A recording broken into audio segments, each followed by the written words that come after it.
السلام عليكم، عاملين ايه؟ يا رب تكونوا بخير. انا النهارده في محل اسمه ادونيس. انا عملت فيديو عنه قبل كده اكيد. بس النهارده عامله الفيديو ده مخصوص يعني. كان في حد قبل كده قال لي يعني بمناسبه المقاطعه وكده. ربنا ينصر اخواننا في غزه يا رب، ويحرر فلسطين يا رب. المهم يعني كانوا عاوزين ايه اللي ممكن المنتجات اللي نجيبها، بدايل طبعا للحاجات حاجات المعفنين اللي احنا عاوزين نقاطعهم.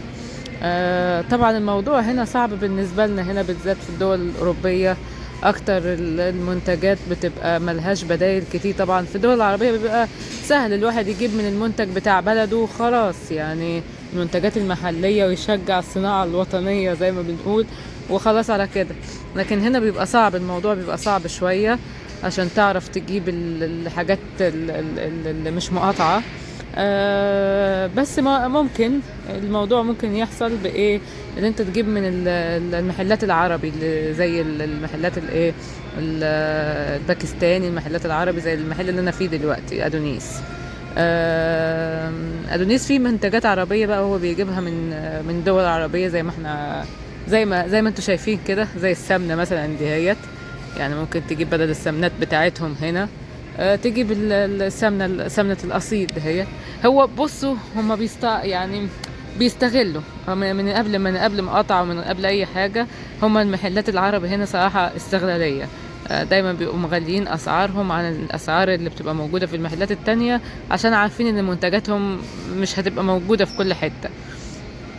بس يعني لو ما فيش بديل قوي في المحلات التانية ممكن تجيبه من هنا يعني، او ايه الواحد بيبقى مضطر اللي هو يجيب من هنا.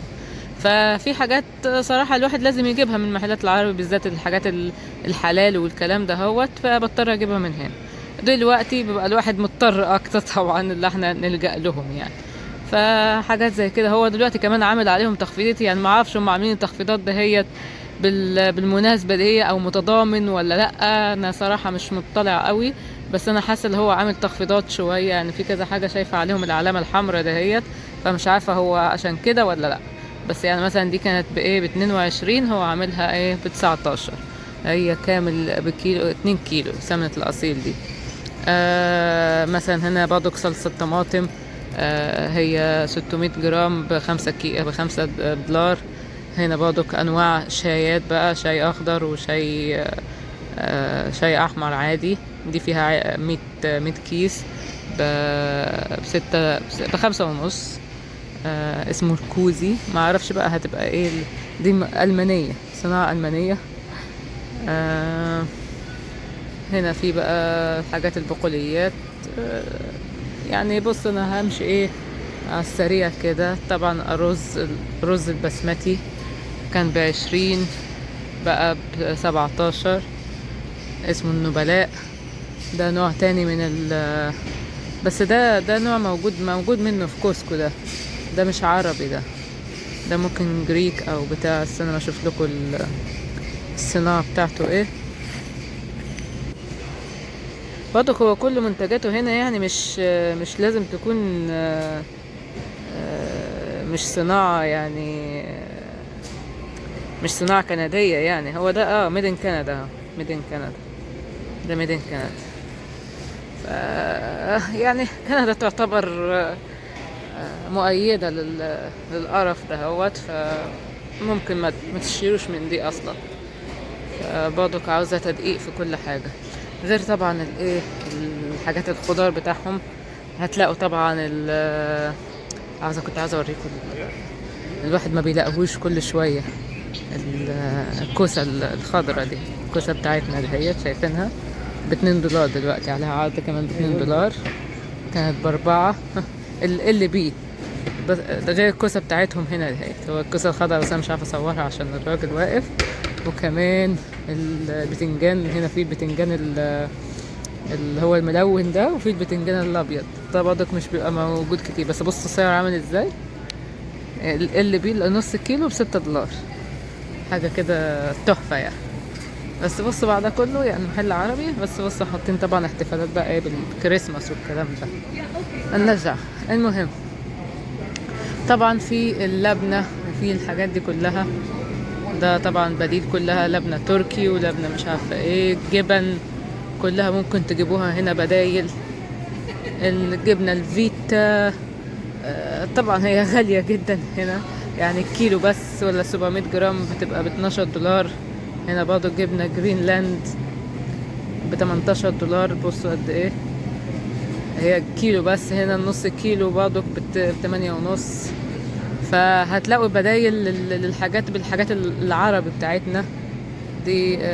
زبادي عادي، ده منتجات عادية نفس المنتجات بتاعت برا. هنا بقى برضه بيبقى فيه اللحوم والجبن. انا كل ده صورته قبل كده، بس انا عاوزة اصور الحاجات اللي هي ايه، عاوزة اصور الحاجات اللي ممكن ايه بدائل. انا صورت الفيديو ده قبل كده، هحط لكم الرابط في صندوق الوصف تطلعوا عليه. بس انا كنت عاوزة اشوف ايه اللي ممكن نجيبه كبدايل. يعني هنا برضه جزء الالبان والحاجات كلها. طبعا في عنده حاجات ستاربكس، وعنده حاجات كل حاجة، عنده كل المنتجات. يعني مثلا في المشروبات هنا هتلاقوا كل المشروبات، بس في نفس الوقت هتلاقوا في مشروبات عربي. يعني امشوا كده ثواني. لا كان في عنده باربيكان وراني والكلام ده كله. وهنا ركن القهاوي، طبعا في الركن في القهوة نسلة ونسكافيه وكوسك ستاربكس وكل حاجة. بس في نفس الوقت بن العميد او قهوة تركي ب7.5. دي قد ايه، ربع كيلو. في حاجة اسمها معتوق عليها خصم ب10 دولار. في انواع بن كتيرة انا ما اعرفهمش، بس النوع ده انا تهيالي جربته قبل كده كان حلو برضه. والعميد ده جبته برضه حلو اللي بيحبوا القهوة التركي، بس انا ماليش تقل عليها. انا صراحة ساعات بجيب تيم هورتنز دهوت.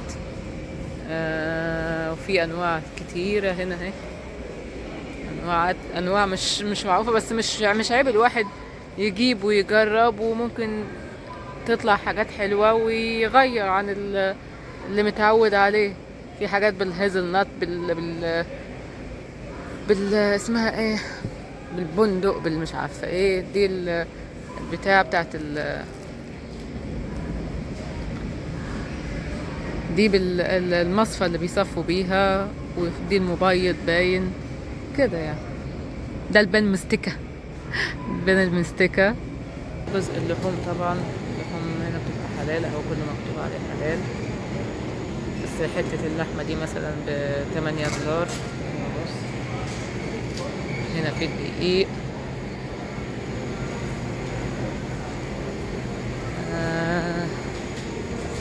في ايه هنا، الجميد بتاع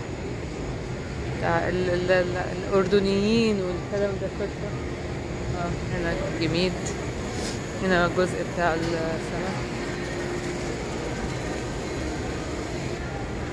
هو حلاوته هنا برضو ان في بدايل لكل حاجة. يعني في كذا ماركة، يعني مثلا او براند. يعني مثلا هاينز دهوت هتلاقي فيه جنبيه حاجة تانية اسمه فرنش ولا فرانش اي حاجة زي اي اسم ده تاني. يعني في بدايل تانية منه. ده مش عارف ميدن كندا برضو. يعني ممكن تلاقوا ايه بديل للماركة التانية، بدايل تانية. يعني ده الكاتشب مثلا، ده الماسترد، هتلاقي فيه بدايل تانية. فانت محتاجة تدوير. المايونيز برضه كرافت هتلاقوا فيه بديل تاني. الا بقى اللي انتوا بقى مثلا تدوروا على الحاجات كلها تبقى بالعربي. يعني مثلا زي الدبس والرمان والحاجات دي تدوروا كلها حاجات عربي. يعني هو المحل عربي، بس فيه حاجات ايه عربي وحاجات العادية بتاعت البلد نفسها. براحتكم برضو انتوا، يعني انتوا عاوزين تجيبوا ايه من المحل. كنت عاوزة اشوف ايه، كنا عاوزين نشوف العصاير البدايل. هنا ايه، لا هنا توابل وحاجات. هنا جزء بتاع الاكل الجاهز.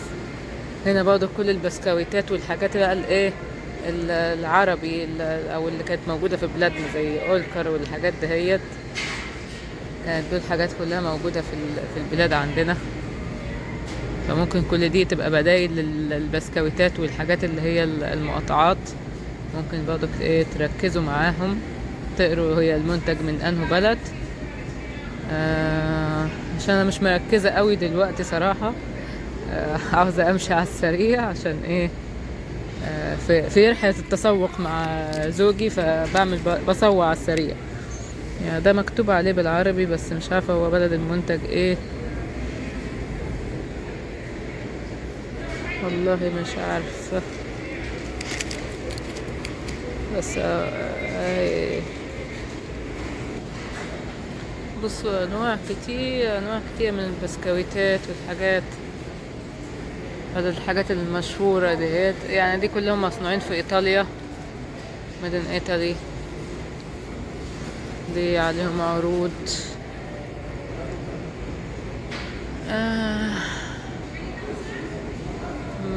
هنا العيش، هنا مصنع مخبز العيش بتاعهم. دي حاجات حلويات. دي العصاير، هو ايه شالوا العصير الراني والحاجات بتاعتهم، مش عارف هما ده كان دايما بيحطوه في الجزء ده. بلاش البيبسي والقرف ده.